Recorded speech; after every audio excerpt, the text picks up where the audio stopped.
Donc je suis Jean-Luc Rébon, j'ai 56 ans, je suis originaire du sud-ouest, mais j'ai vécu depuis ma plus jeune enfance à Corbeil-Essonnes, puisque mon père était professeur des écoles, a fait toute sa carrière sur l'école Paul Langevin de Montconseil.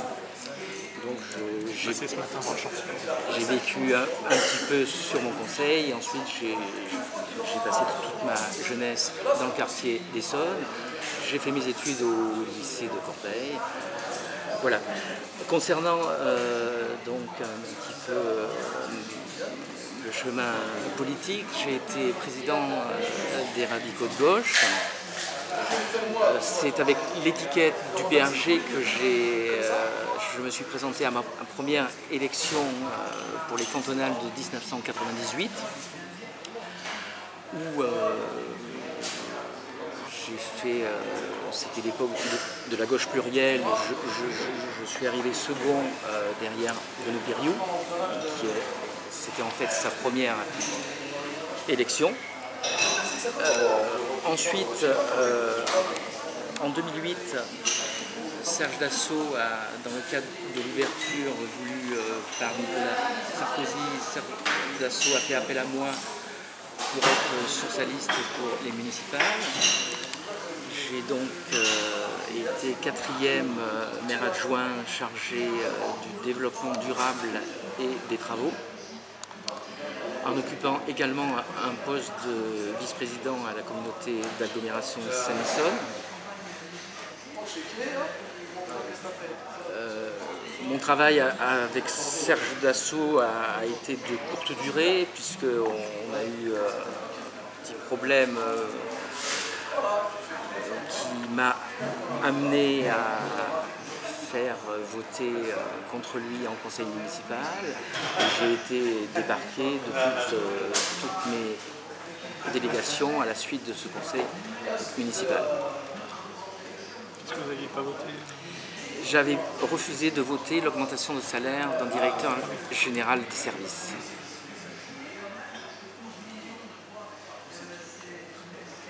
Donc à la suite de ça, je me suis mis un petit peu en parenthèse de la vie politique. J'ai observé un petit peu la vie politique locale et j'ai donc adhéré à En Marche dans le tout premier mois de la création, c'est-à-dire en avril 2016, avril-mai 2016. Voilà.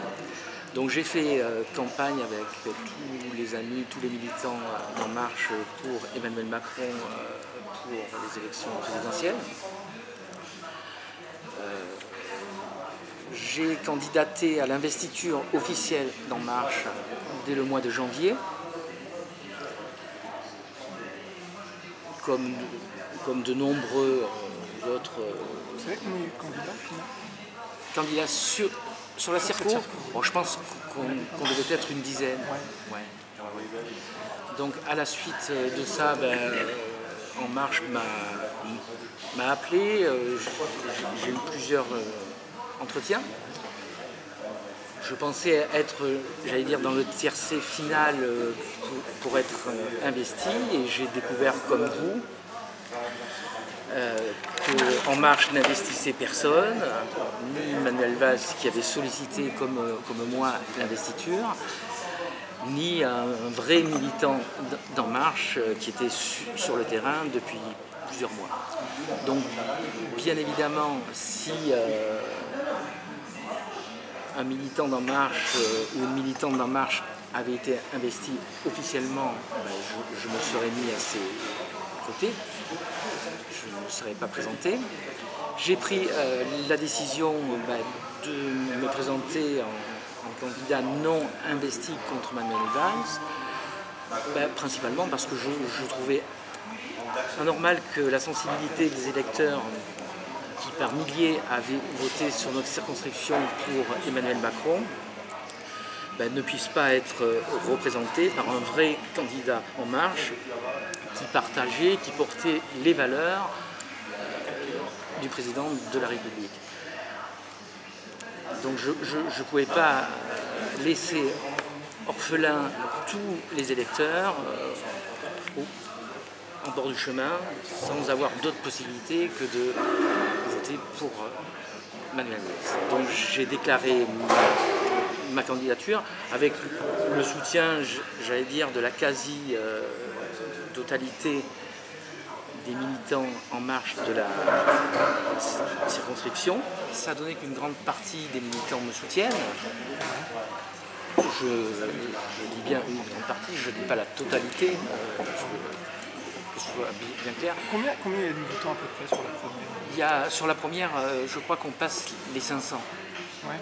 Les 500 qui ont fait la démarche de s'inscrire sur le site. Voilà, ce qui est un nombre important. Après, j'imagine qu'il y a un noyau dur. Voilà, il y a un noyau militant qui a été très, très actif, sur lequel moi je me repose pour ma campagne électorale, et ce noyau militant, en grande partie, donc, va être à mon côté. Quelle est votre motivation? C'est une candidature contre Valls ou vous avez d'autres projets pour la moi circonscription? c'est absolument pas une candidature contre. Moi je suis comme Emmanuel Macron, je suis pour une candidature pour proposer, pour essayer de faire de la politique différemment. Emmanuel Macron nous avait promis le renouvellement de la vie politique et Manuel Valls ne peut vraiment pas représenter le renouvellement de la vie politique. Il est à l'opposé de ça. C'est un professionnel de la politique. Bon, je ne veux pas passer 20 minutes sur lui, mais juste on va faire un petit aparté sur Manuel Valls.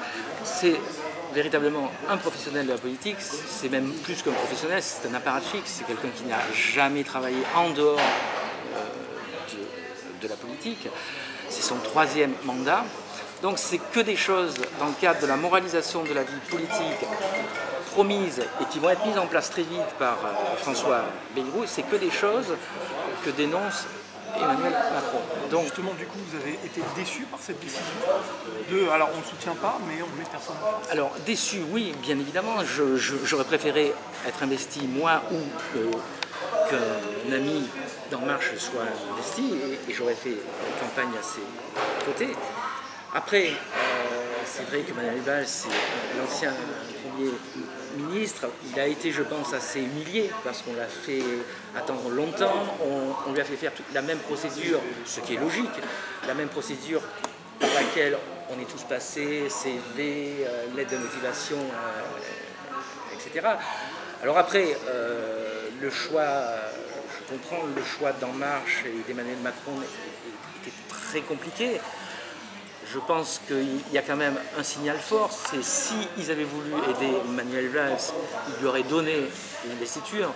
Le fait de ne pas donner l'investiture à un ancien Premier ministre, dans la symbolique, ça veut dire quand même quelque chose. On va tous les deux se revendiquer de la majorité présidentielle, sauf que moi, nous sommes adhérents d'En Marche. On a fait campagne pour le président de la République. On est connus dans la circonscription parce que ça fait 3 mois qu'on bosse dans les quartiers, dans les centres-villes, dans les marchés, dans les porte-à-porte. Et voilà, moi je me suis battu, j'ai défendu le programme d'Emmanuel Macron et je n'ai pas demandé à rejoindre Emmanuel Macron 15 jours avant les élections. Donc moi je suis toujours adhérent d'En Marche, je le revendique très fort et vous le trouverez dans tous mes documents. Ma liste s'appelle L'Espoir est En Marche.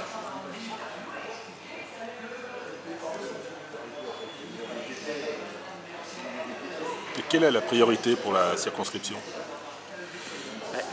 Je vais dire, outre les priorités de programme dont on pourra parler ensuite, ma priorité, moi, c'est d'être un élu de terrain. Je ne suis pas un professionnel de la politique, je n'ai pas l'intention de le devenir, je n'ai pas d'ambition nationale, donc si je suis élu, je ne vais pas être nommé ministre, donc je serai toujours là. C'est pas, contrairement à Manuel Valls qui... Pas d'ambition nationale, c'est une élection nationale. Non, je parle en législative. Je parle en termes de ministre. Je ne ferai pas comme Manuel Valls qui a été élu et qui, 15 jours après, alors qu'il savez très bien, a démissionné et c'est Carlos da Silva qui a fait. J'ai tout de suite adhéré, j'ai envoyé mon adhésion. J'étais bien reçue d'ailleurs et j'ai suivi de très très près tout ce qui se passait. Et de là, quand j'ai vu que Manuel Valls il n'a pas été investi, que nous on a été pénalisés, qu'on n'a pas eu notre candidat, alors j'ai contacté Jean-Luc vraiment. Et j'ai appris que lui, il maintient, quand il sera quand même candidat. J'ai postulé ma candidature, de le seconder, d'être sa suppléante, et de porter cette majorité, donner un élan à notre président pour pouvoir souder et accomplir son programme au sein de l'Assemblée. Je suis chef d'entreprise. Oui. Et je suis une femme de terrain. Je suis corporonnaise depuis plus de 20 ans. Je connais très bien le quartier, je me suis investie dans mon quartier ainsi que ma ville.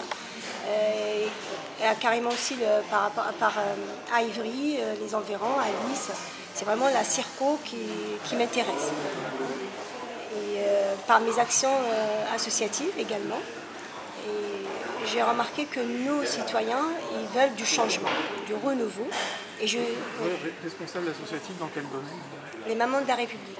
On essaye d'apporter, d'aider certains jeunes, les mamans également, de les aider de trouver du travail, notamment